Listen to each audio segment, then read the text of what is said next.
And I've got 2 kids, and they're full grown. They're out of college, and they're doing their own thing. And it's like, please work for somebody else before you start your own company. I mean, it's like, learn how a team works. Learn how people work together. Because I took that lemonade stand and built it basically a gigantic lemonade stand, really. And I had amazing people, but I didn't, that in retrospect, it's like, yeah, hey kids, go work for another company. See what a bad boss is, what a good boss is. See how teams work. That's one thing I've been telling them. But so, for me, it's right now I've learned, and this took me years, a long time, how to say, oh, I've got a great idea. Now I whisper it. I've got a great idea. And I go, okay, who do I need to help me with this? So, and then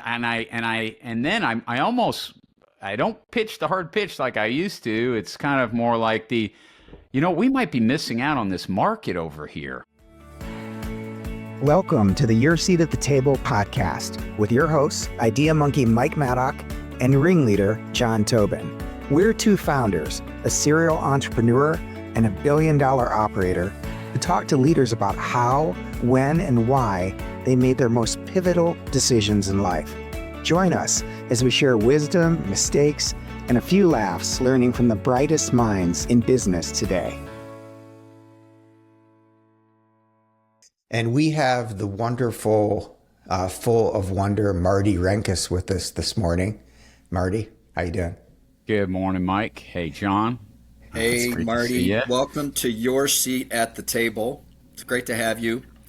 Mike shared a little bit about your background, and it's pretty crazy, different things. And I think one of the things that we hope to learn a little bit about is the very different businesses and being an entrepreneur, what that is like, juxtaposed against where you are now, working for a huge company and kind of looking at that. But if you wouldn't mind, maybe for the bulk of us, not Mike necessarily, but me and the bulk of us that are listening, can you take us back to maybe the early days and sort of how did you start your career? How did you get going? And were you always going to be an entrepreneur? Was that like just in your DNA and was something that you were going to always do?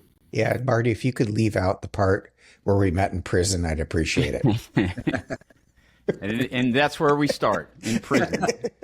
It was a holding cell down on the Battery in New York City. It was a dark, rainy night. I was lonely. In the corner, there was Mike Maddox sitting there.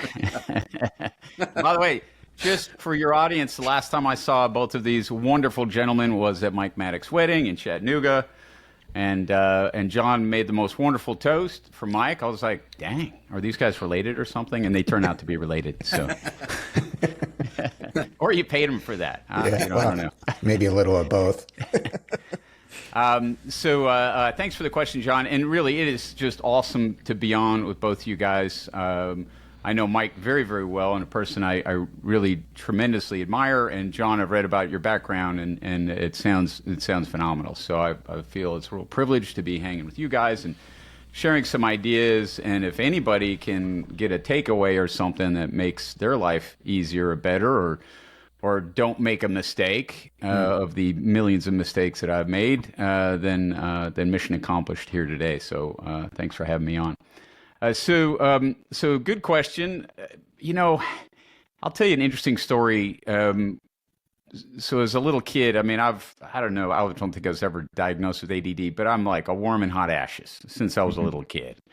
Just always go, go, go, go, go, go, go. It's just how I've always been.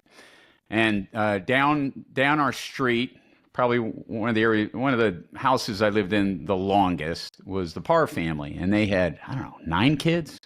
And I was really good friends with a kid my age, and at their house was Doritos, brownies, chocolate milkshakes. Yeah. My house, because my parents are European, there was nothing. Do you want a pickle? You can have a pickle. Or, so it was, this was the Eastern choice was European pickle or pickle. Yeah, this Eastern European, a dill pickle or a kosher pickle. We got options for you. So I'd spent a lot of time at the Parr house. And the reason where I'm going with this story is to answer John's question, just in case you're wondering, is Mrs. Parr would say when I was older, because just a wonderful family. I've always stayed in touch with them over all these years. Mrs. Parr said, as soon as you showed up at our house, she goes, you were like the Pied Piper. You would show up at the house, and wherever you went and whatever you did, and you'd start talking about something, and everybody would just start following you. So that's a bit indicative of kind of what I've done my whole life. And sometimes as an adult, I look back and I go, why are these people following me? Meaning I have no idea. I mean, I got some ideas, but it's not like I'm some gifted, brilliant person. I think somehow I have this I think I'm always going and doing something. People go, oh, that person looks busy. They must know what they're doing. Maybe that's the real answer there. But I grew up in a family of entrepreneurs. So my dad was an entrepreneur. Both my parents were immigrants, came in from Latvia, so came here not speaking the language with nothing. My grandfather brought him in, so my dad was 13 when he arrived here from Latvia. So I grew up and my dad was always the boss. So I'd show up at his company. He made plastics for coating steel. I'd show up and there's my dad. He's the boss. It's like, okay, I guess that's what you do. You start a company and you're the boss. And, you'd like to think, and I try to do this with my own kids, it's like, don't be an entrepreneur if you don't want to be. If you want to be, great, but don't be if you don't want to be. And I don't think my dad ever said you should be one. It's just, I kind of assumed that's what I was supposed to do. Yeah. So a long answer to a very short question, John. I think I've always felt that I was supposed to do it. There's a saying that if you want to know who the leader is, watch who people follow. It reminds me, our family went to a reptile zoo in Cancun. I laid on top of a giant alligator. That was a bad move. The pictures are really great, but I don't know what I was thinking. But we came up to this little pen and it was this, he goes, this guy's like, oh, you just missed a hatch. These alligators just hatch. And there were all these shells on the ground and there were like a dozen little tiny alligators. And he pointed over on the other side of the cage. He goes, that one's the leader. And there was one alligator that had crawled away from the eggshells and crawled up on the side of this pen. And it was up looking at all the other alligators. And I'm like, what? And he goes, yeah, they know the leader out of the shell. It happens immediately. And I thought that was fascinating and a completely different podcast. So Marty, tell us about, just give us the companies. I know your story, but to John's point, no one else does. You've had a few companies and now you work at a Fortune 150 company. So give us the autobiography. I'll give you this. I'll give you the story on kind of my background. So, lots of lemonade stands. I remember one time my dad had old stationery from his company that he was throwing out. I'm like, this is like perfectly good paper. This is gold, baby. Because he moved companies, so they changed the address. So he took all the old stationery with his logo and everything on it. And I said, Dad, what? I go, this is perfectly good. I got a wagon. I went door to door and I sold the paper. I think people bought it. They bought it because they felt like, wow, this kid's got some gumption. Early Dunder Mifflin. Yes, look at this paper. This is high quality paper. I think I made like $3 or something, but it was like so. So I'm sure you don't want to hear that story, but I'll start with the first real company. So. Actually, I had my own small production company in New York City. So when I graduated from college, I went to Denison University in the middle of Ohio, moved to New York City, I wanted to be a film director, a famous film director. I thought, so that's going to be the life. You work 3 months out of the year and you make $1 million. Somewhere I read that a good director makes $1 million for 3 months of work. I'm like, who doesn't want that job? Sign me up. So, which is just insanity, right? No, there was no reality check there. Show up in New York, get a job, low level, like a film prepping job that they did commercials. They shot commercials and I would sync the dailies and do all that back when there was film, before there was video. So I used to sync the dailies and put the dailies up for the creatives to come in and watch. Nobody knows what that means, Marty, but it they doesn't don't. matter. Film? What the hell's film? Syncing a daily? That's like Syncing a puck. dailies? What is that? It sounds wrong. So I said, well, I want to start my own little production company, and I shot some commercials and test commercials, and barely eked out a living in New York City. So that's short story on that one. But so the first time, let's say I created a business of consequence was TrainerSoft, and how old were you, Marty? Let's see, TrainerSoft, I would have been 22. No. Probably 24, 25, right? Because you graduated college. Late 20s. Okay. Late 20s. Right. Yeah, something like that. So I graduated college, lived in New York City, and then started TrainerSoft. Did you get fired from doing movies and commercials? No, I didn't want to live in New York City anymore. Yeah, you're a country mouse, right? Yeah, I am a country mouse deep inside. So I did the New York City thing. I was like, this is fun. You're young and do all that great stuff. And then ended up moving to Nashville. What happened was I was at an Apple store in my hometown in Erie, Pennsylvania. I was at an Apple store, and I saw like one of the new, whichever Mac Pro something it was, or the iMac or something like that, and there was a little video playing of like an African tribe, and they're dancing and singing, and my brain just went, oh my gosh, there's video playing on a computer. Right.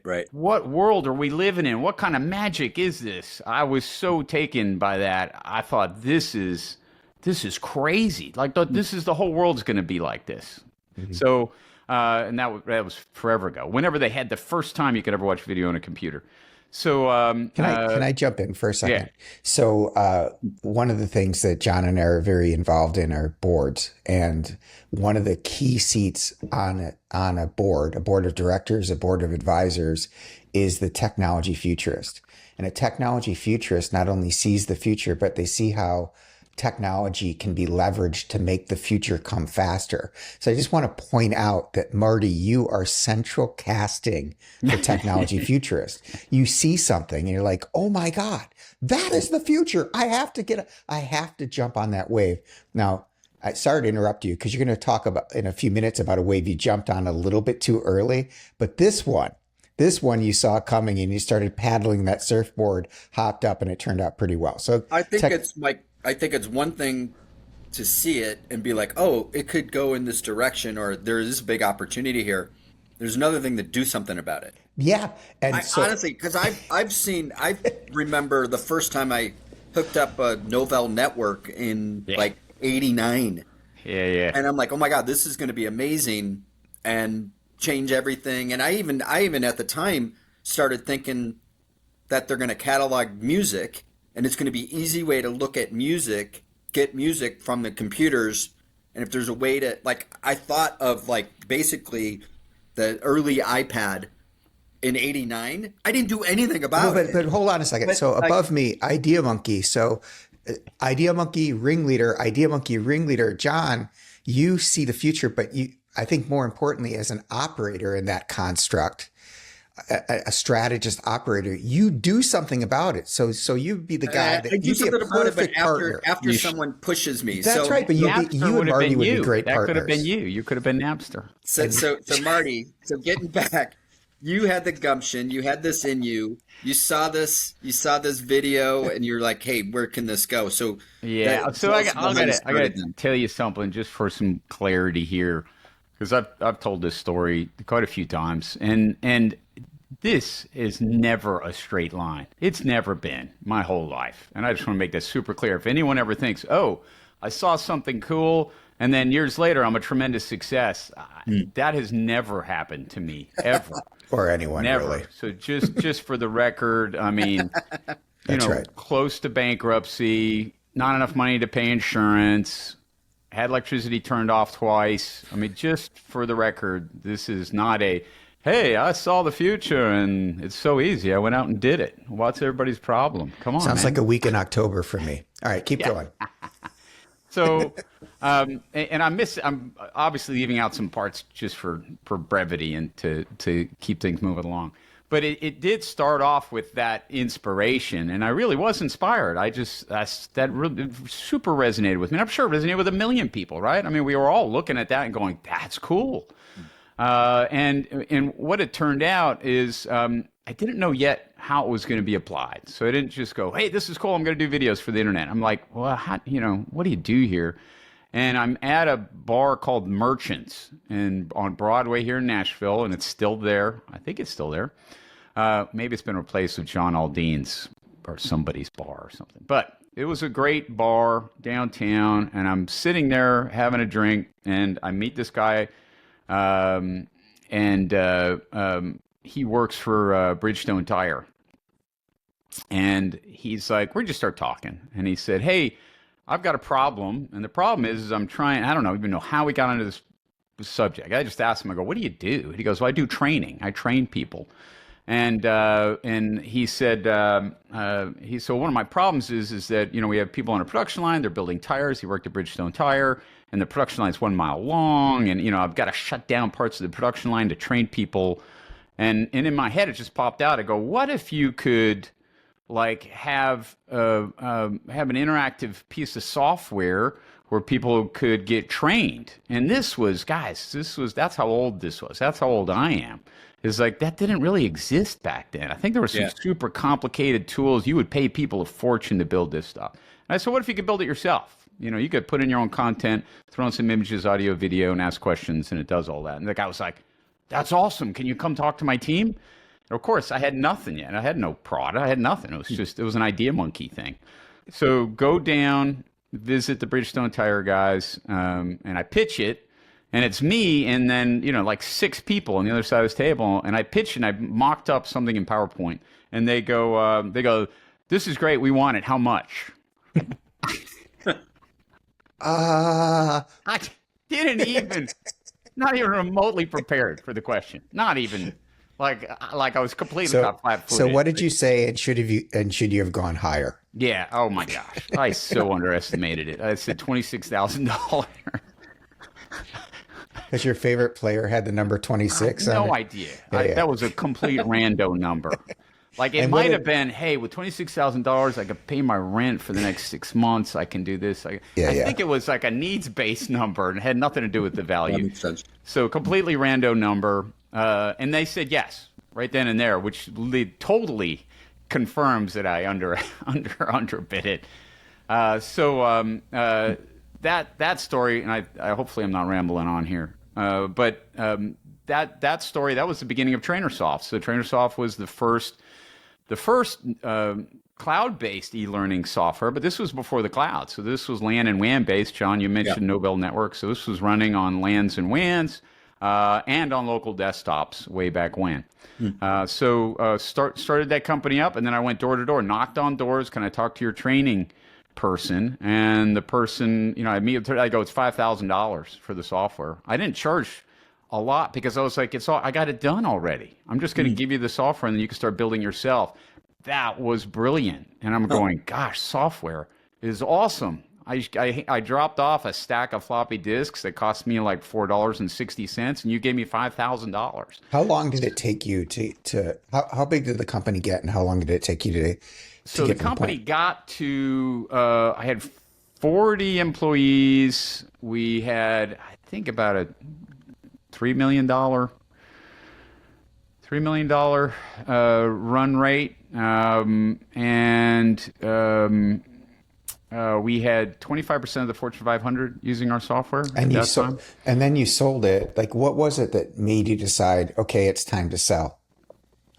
Was it your idea, or did someone come in and make it your idea? Yeah, so this is a great question. I'm glad you asked it.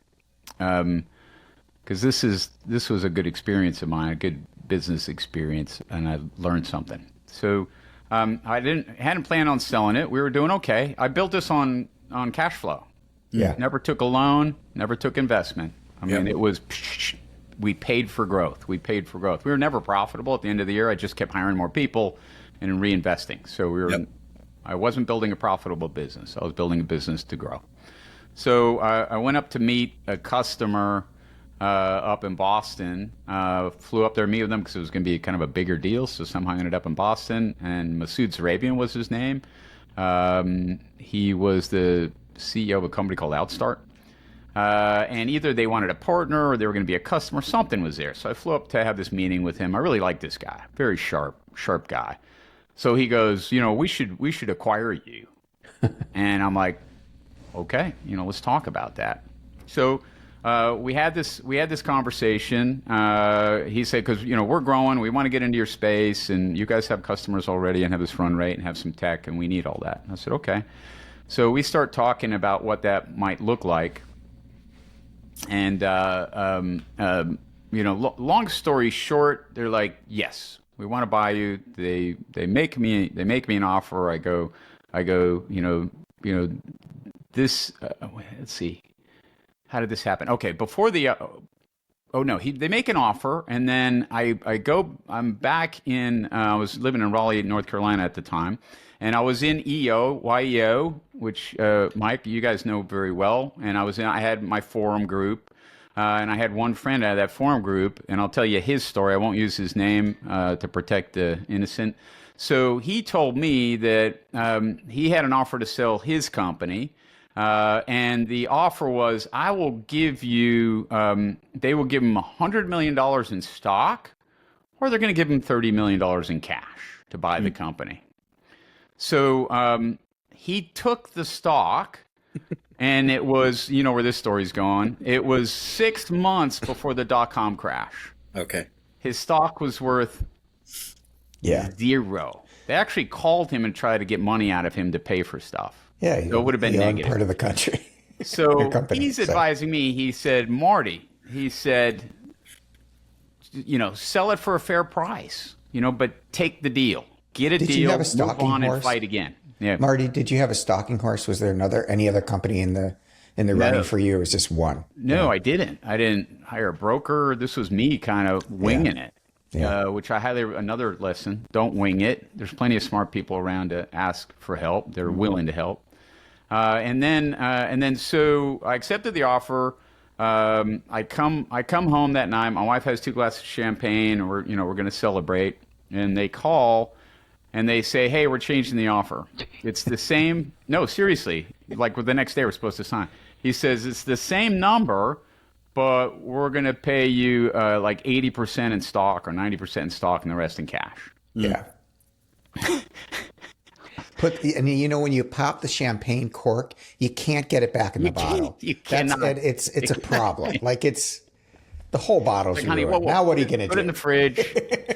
We're not drinking that tonight. How much was that? I can't believe you spent that much on the champagne. Are you crazy? I can imagine the mindset shift there was probably the most significant thing. Was just, I thought I was going to have this tangible thing. Now it's only a little bit tangible in the future, and kind of what did that do to your psyche? Yeah, I mean, John, for me, you guys have all been in this boat. When you're first building something, it's a scrapper battle. Pennies matter. Yeah. You're waking up every morning worrying about cash flow. There's always problems. There's always something going on. So, I didn't have any kind of nest egg or anything to fall back on. So it was tough. So I'm sitting here going, hey, wow, I did it. I got some stability for my family, and God bless my wife for being married to someone like me. But, I'm going to have some stability for my family, and then I can go on and fight another fight. So I kind of had that in my head. Right. And when that rug just got yanked out, it was a shocker, but I've been so used to working, like that. It wasn't that big of a shock. I was hugely disappointed and felt like it let my wife down. As well. So it's like, because I built it all up. It's like, wow, we actually did it. We're going to get this done, and we're going to make it happen. But so what happens is I get on the call, they say it's stock. And by the way, if you don't take it, we're already talking to my 2 biggest competitors. We're already talking to them. So we're going to buy one of those guys. So they had stalking horses. They flipped you so that you had emotionally probably spent half that money. Like, okay, I'm going to do this. I'm going to do this. And since there wasn't another suitor, they did the exact opposite. They're like, they get your hopes up and like, oh, by the way, we've got 2 other guys that we might buy. Okay. So what swear word did you use? Yeah. I was actually I was actually surprisingly nice about it. I said, Masood, I understand, but because there's part of me thought maybe I should take the stock, because he then pitched this story of like, we're going to go public, and they never went public, by the way. Yeah. There was this whole story of like, it's going to be amazing and you're going to be part of the team. But I said no. That was one of the biggest, best decisions I ever made in my whole life, is having the courage to say no at that point. Because guess what? There were no stock in horses. Yeah. He called 1 hour later and said, okay, we'll stick to the original deal. What a jerk. So it was just That's business, it. man. It's So business. hey, we'll come back to this. Come on. Marty, we'll come back to this, but Yeah. like one of the things about this podcast is we're trying to drive the decision-making process almost, and like, how did you come to that decision? Right. Was that just your gumption and just, I mean, part Yeah, of the EO like story on that? The guy, was that weighing in your head, or was it more of a moment? Yeah. Yeah, it wasn't. It's a great question, John, and it wasn't just in the moment kind of a thing. I mean, I had talked to my attorney about this deal, not the hey, take the stock part, but I talked about the deal and how much money was involved, and I talked to my YEO forum friends about this deal and how much money was involved, because I was like, should I push back for more? That was kind of my big question to everybody. Yeah. How far should I push?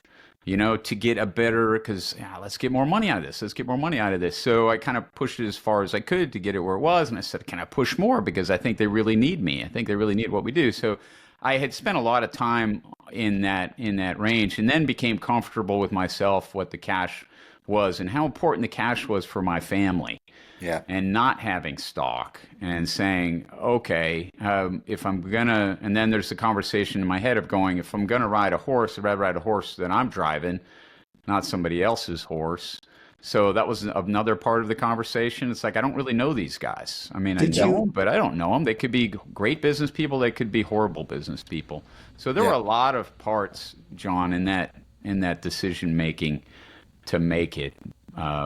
To make it, but it seemed clear to me it wasn't that much. How did you recover from? Did you have two-part question? Did you have to stick with that company for a couple of years? Was there a tail? And how did you recover from that? That kind of game plan, the trust. It feels like trust would have been blown up with that type of manipulative. And this is my opinion. In my opinion, kind of a jerky manipulative move. And now he's going to be your partner. So real quick, because I want to get on to what happened next, because I know that part of the story too. To your point that it's never a straight line.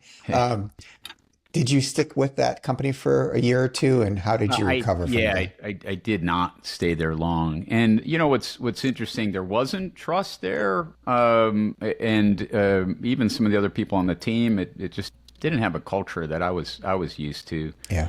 So that played part of it. But I also thought, and really incorrectly so, I'm like, oh, it's just business.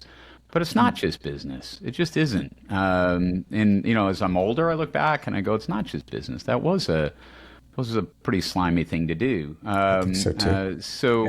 But that's what I thought at the time. I said, okay, hey, they're getting the best deal they can, and they're going to say whatever they need to say to get that. But now it's like, are those people you do business with? That might be their biggest lesson for you there, right? Like, it's not what you do, it's who you do it with, and you need to be able to trust your partners. Totally. Yeah. Right. All right. So you get all this money, you get a couple new bottles of champagne, throughout the old ones. Yeah. And then you buy a villa in Italy and decide that you're just going to take it easy for the rest of your life, correct? And that's where I am today. Yeah. Not Italy. I'm in the south of France, and I've been here ever since. Provence. So what do you guys want to talk about? We could talk about, Italian wines, and I can tell you which Brunello is the best. Avignon region. That's where you are right now. So that's not what happened. Tell us what really happened. Yes. So, you talk about mistakes and decisions, big decisions you make. So that was a great decision I made. I was very proud of myself, and that really paid off well. And then the next decision, which was super smart, is like, hey, let's put it all on black. You're giving John is having a seizure. He's like, whoa. And I'm like, yeah, exactly. Why wouldn't you? Yeah, well, you know, Your yeah, poor I'm going to wife. be blushing and get pretty embarrassed through this whole part of the conversation. So you know, talking about you look back at like big mistakes and like what was I thinking? So I had already figured out that hey, I was smart enough to see something in the future, be this technology futurist as you mentioned, execute on it, build something and sell it. I go, why can't I do it again? It makes sense. It's just magically going to happen again because that's what happens. That's how life works. Everything's just repeatable. So I had this other thought, and the other thought was, hey, sometime in the future, people are going to be using the internet to remotely monitor homes and businesses, right? It's image. I'm already delivering images, audio, video over the internet. Right. So wow, why don't we use this for security? Another like, oh my gosh, this is it. This is the future. I remember. And I was right about that. I didn't execute too well on it, but I was right about that. That definitely was the future. So I started my next company, Smartvue, and I did. I worked for that company for, I don't think it was even a year. And then I said, I'm starting my own company. So took the money, moved into a nicer house in Nashville, came back to Nashville from Raleigh, where my wife's parents are from. We had a baby, and so we're doing the baby thing and grandparents, and life was awesome. You know, I'd started this new venture, and life was just fantastic. But I was financing it all. I mean, it was like, okay. I started hiring people, paying out of pocket for everything. We filed a bunch of patents. I did start raising money from investors as well. So started me financing it, and then raising money from investors. And the investment community here in Nashville is phenomenal. By the way, there are so many family businesses. People have started themselves that want to support growth, and this is a huge entrepreneurial city. I was really lucky to be here. So found some great investors, slowly built this company up. So it started, when did I technically started it? 2000, I don't know, 2002, something like that. That's what LinkedIn says. LinkedIn says 2002. Yeah, I mean, this was a haul, John. So, built this up. We designed and built our own circuit boards. We built cameras. We built recording devices. We built technology that no one had ever used before, like long-range wireless, which was 802.11n. Nice. Different kinds of imaging sensors that had super wide dynamic range. We had self-configuring wireless networks. And this was all because it's like, why doesn't it work this way? It should work this way. I should plug a camera in and it should automatically connect. Well, back then, that didn't exist. Yeah. For people listening, you have to, like, for most people, like, you have a ring, minimum, at least like a ring thing. Right. This is so far ahead of that, though. I mean, 2002, think about that. Like, this is really early, even thinking about remotely like SaaS and cloud. Yeah. To be thinking that way, that this is really, really early. You know what? It brings, so that's pretty impressive. It makes me think of the John. pitch. Who's the guy that started Ring? I can't remember his name, but he pitched Shark Tank, and they all said no. And he's like, "You guys don't understand. Yeah. Everybody this is more than just a camera. It's going to be in every house." And I'm like, and they're all like, "No, it's not going to go anywhere." And while I was watching it, because I saw it live, I'm like, man, Marty's been talking about this for like 15 years. Yeah. Like, this is bleeding Marty edge, right? 15 years ago. Yeah. The same pitch. I remember it. And by the way, this is kind of interesting. At the time, you had bright red hair. Like, not that entrepreneurship ages you at all. Night. Yeah. I'd be clowning at night. So put on the nose with the red hair. Well, you got to make money. You know what I mean? You got to make money. You do what you need to do. Got to make ends meet. And guys, I mean, talking about 10 million decisions on this path, because this was a 20-year path. But I mean, the company grew. I mean, we were the world's largest commercial surveillance platform. I mean, we were uploading 2 times more video than YouTube every day to the cloud. 72 million minutes of surveillance video was going up to our cloud that we designed. Right. So, John, you're a tech, doing stuff at scale is hard. Yeah. Hard, super painful. But just kept plugging along and kept building. And then here's a big business decision that happened. So along the way, I've built a board. I made great decisions. I made horrible decisions all along the way. And then at one point, the board was like, "You need a lot more money to grow."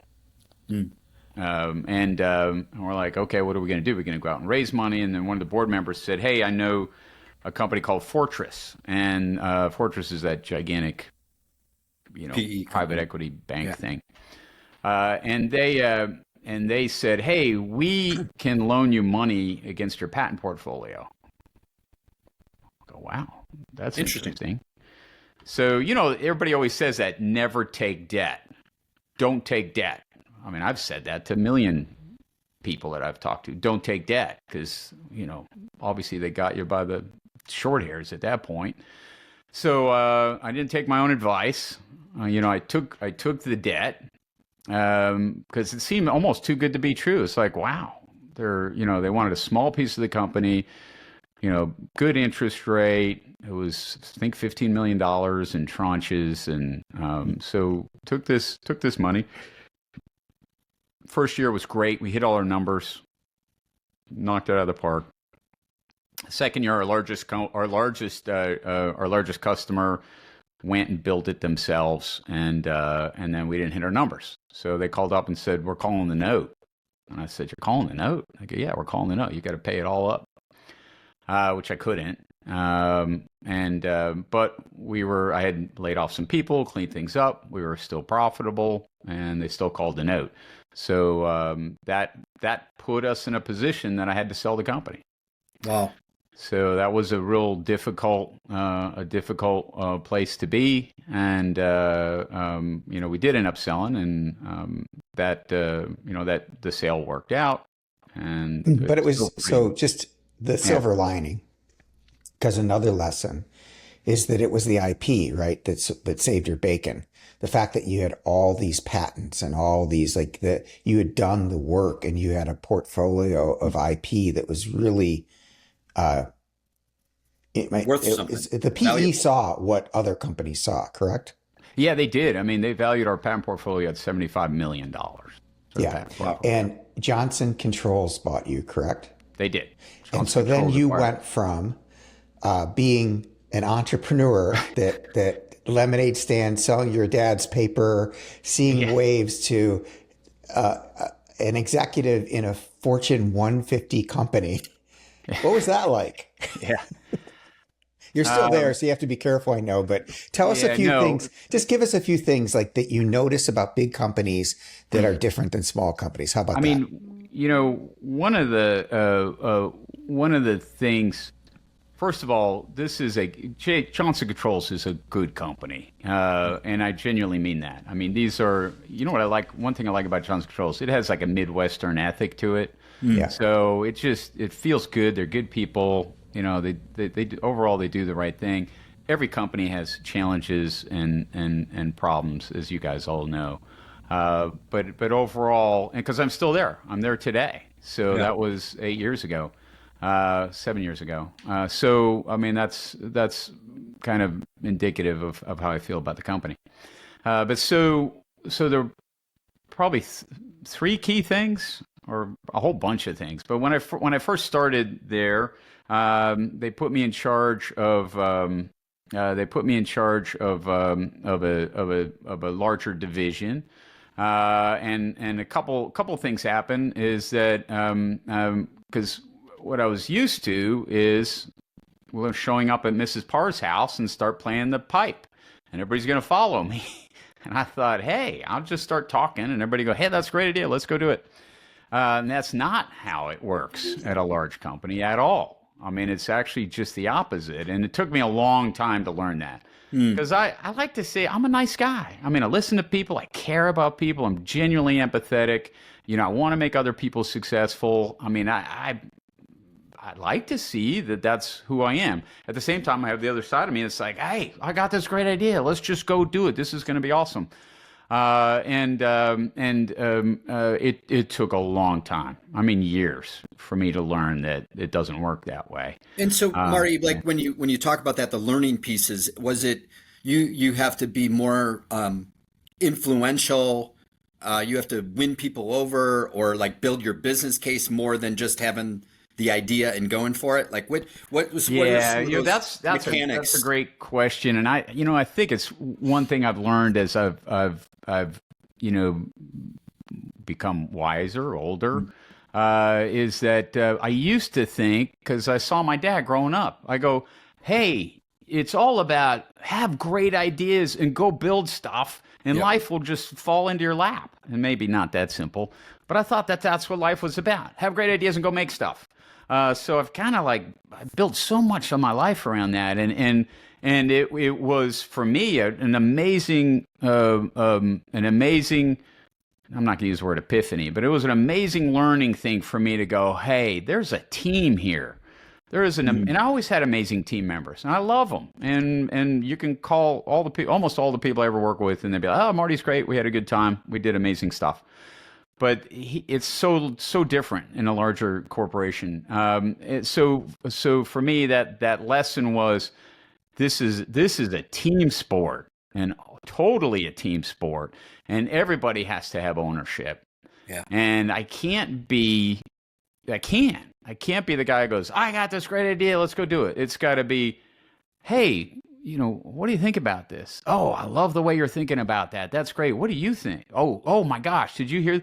And I had to learn, and I probably should have learned this many, many, many years ago. It's like, it's the team. So grow the team and have them be successful, and that, whatever kind of servant leadership or something like that. But it's like, empower the team. Hey, it's your idea. I'm just here to help you be successful. And that's, kind of a decades late in the learning for me.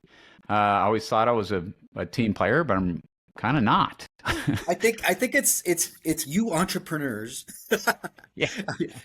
Because it really is an entrepreneur mindset that you just don't realize the power of a team or how to empower a team, because you didn't really have to necessarily. You really were the Pied Piper. And that's where, Mike, you always say, like, you and I see things differently.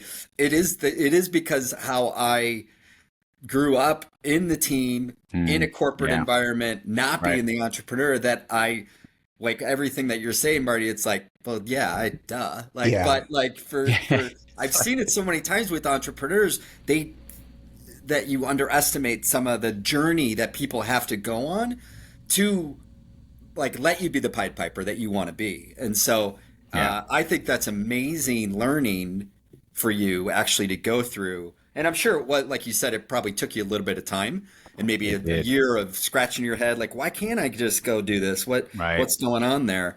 And so like in hindsight now, like 7 years in or so, are you at the place where I actually really like this now, I'm comfortable, and maybe this is too big of a leap, or it's like, now that I have learned this, and maybe even a better leader, maybe I go start something with this team-based mindset, and I would even be a better entrepreneur. Do those things cross through your mind a little bit? And I get you got to be careful a little bit because you're very successful in what you're doing. But HR is on line 3. HR on line 3. But I mean, does the entrepreneur ever leave you? I think is probably where John, I'm so glad you brought that up, and I'll probably answer the question with the conversation I've had with my kids lately. Yeah, and I've got 2 kids, and they're full grown, they're out of college, and they're doing their own thing, and it's like, please work for somebody else before you start your own company. I mean, it's like, learn how a team works, learn how people work together. Because I took that lemonade stand and built it basically a gigantic lemonade stand, really. Yeah. And I had amazing people, but I didn't that in retrospect, it's like, yeah, hey kids, go work for another company. See what a bad boss is, what a good boss is. See how teams work. That's one thing I've been telling them. But so, for me, it's right now. I've learned, and this took me years. I mean, a long time, how to say, "Oh, I've got a great idea." Now I whisper it. I've got a great idea. And I'm like, I go, okay, who do I need to help me with this? So, and then I don't pitch the hard pitch like I used to. It's kind of more like we might be missing out on this market over here. This data center market is killing it. And obviously Johnson Controls is doing a lot in data centers, but what if we did something different?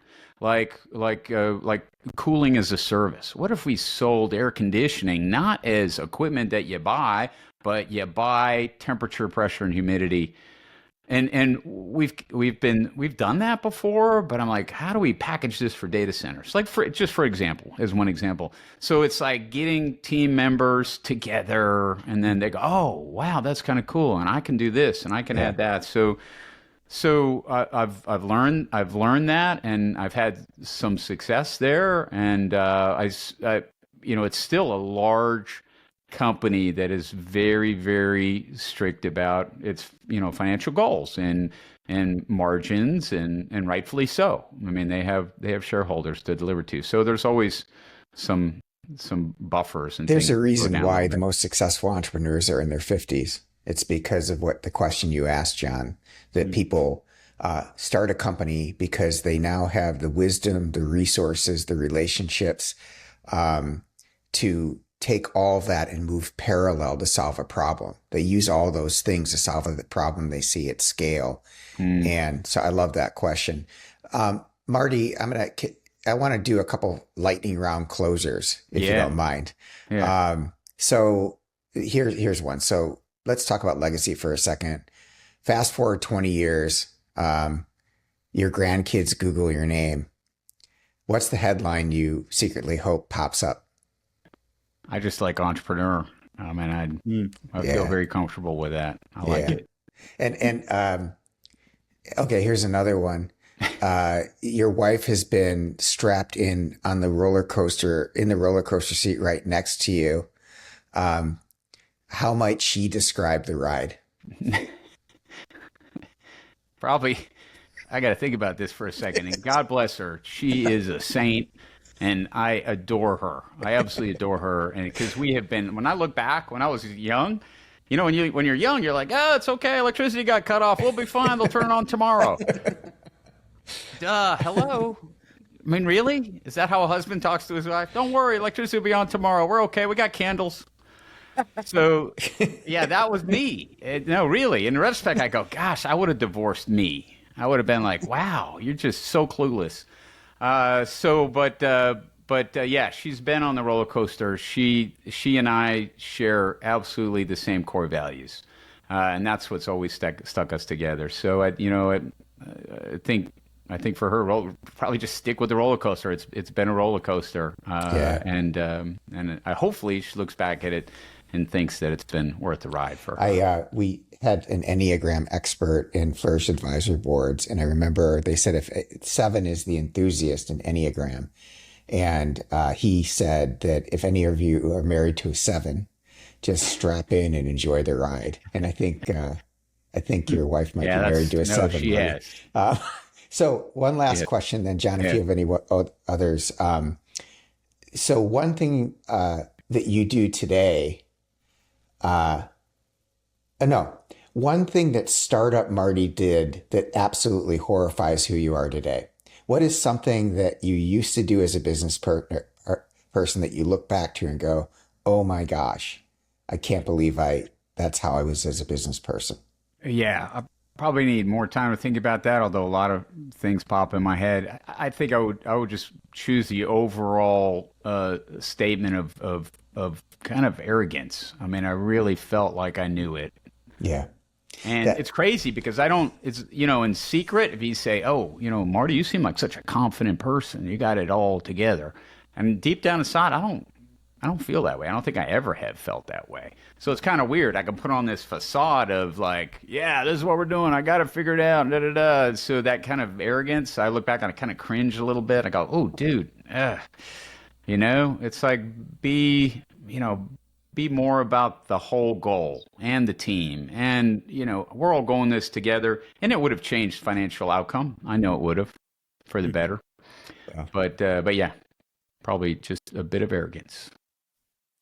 Well, I mean, it's definitely doesn't show now. Like you don't show up arrogant at all. And obviously I didn't know you until, a couple months ago. Mike, did you have a question?